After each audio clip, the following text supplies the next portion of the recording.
So what new projects are you working on? I heard you say earlier that you're working on a LP and a G mix. Can you elaborate on it? I'm gonna do it as an EP. I'm gonna do it shorter. I actually got a lot of music that I was sitting on.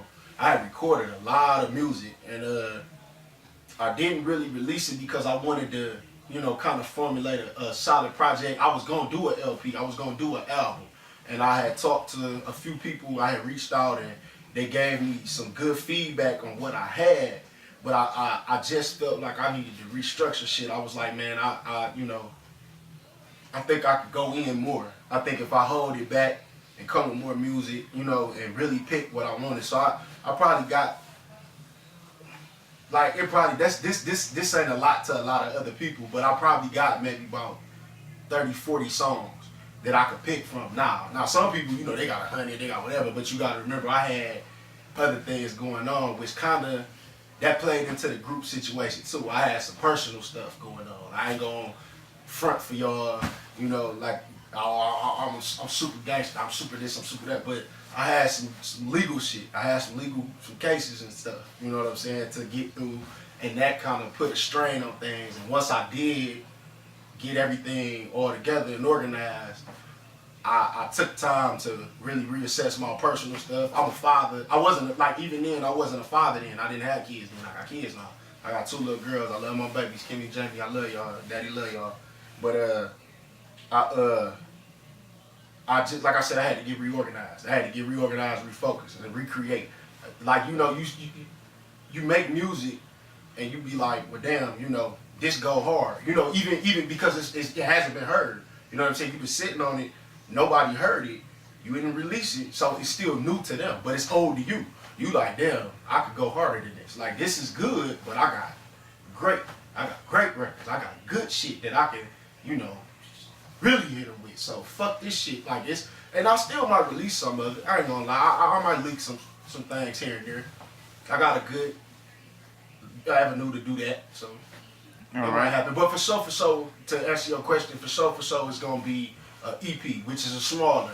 EPs is usually eight or less songs. So I was just gonna give a little small something, but I'm gonna definitely come with the mixtape. I'm calling it. It's really untitled, but the theme of it is G mixes. G mix is obviously my name, Glenn. You feel me? Like, but it was industry music that I just smashed. I just demolished. I just went on a rampage and was just fucking that shit up. All that shit. So I'm like, no, I can't sit on that. I gotta throw that out. So I'm gonna start leaking that to y'all like real soon.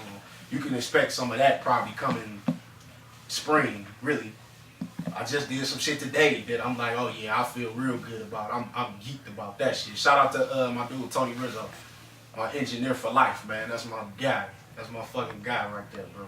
All right, now when I first ever bumped into y'all, like a long time ago in 2000, early 2000. I'ma say we was all on the show card at 1Eig8t Entertainment, and they introduced y'all as one of their artists on their label. Right. So what happened with that?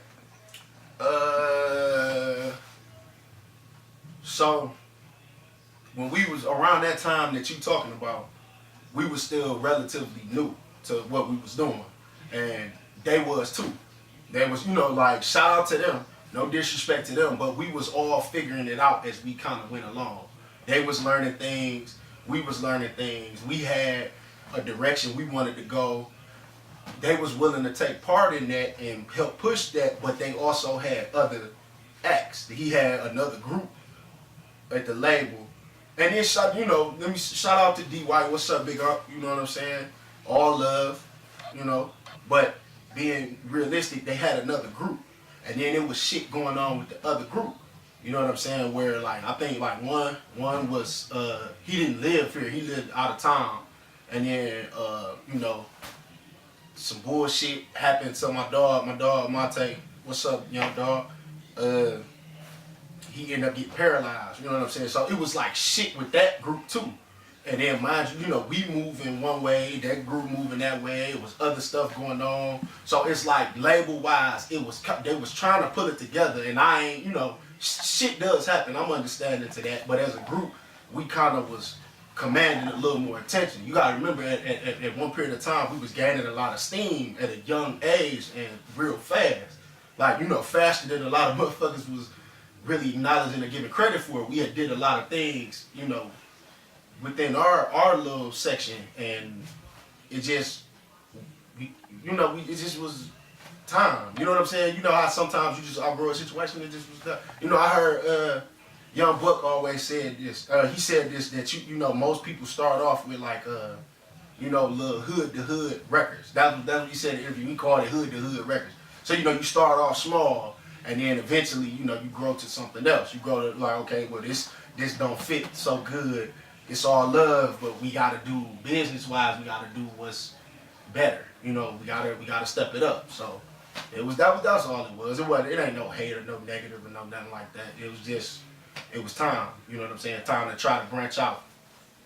You know, it was a good 1Eig8t was a good stepping stone sounding board. That was a good launch pad for what we doing now. You know what I'm saying? For what I'm doing now. Speaking for me, it was a good experience. It was a good, to have a team, and it was all family oriented. It wasn't no but love. It wasn't no hating and no bullshit like that. It was just, you know what I'm saying?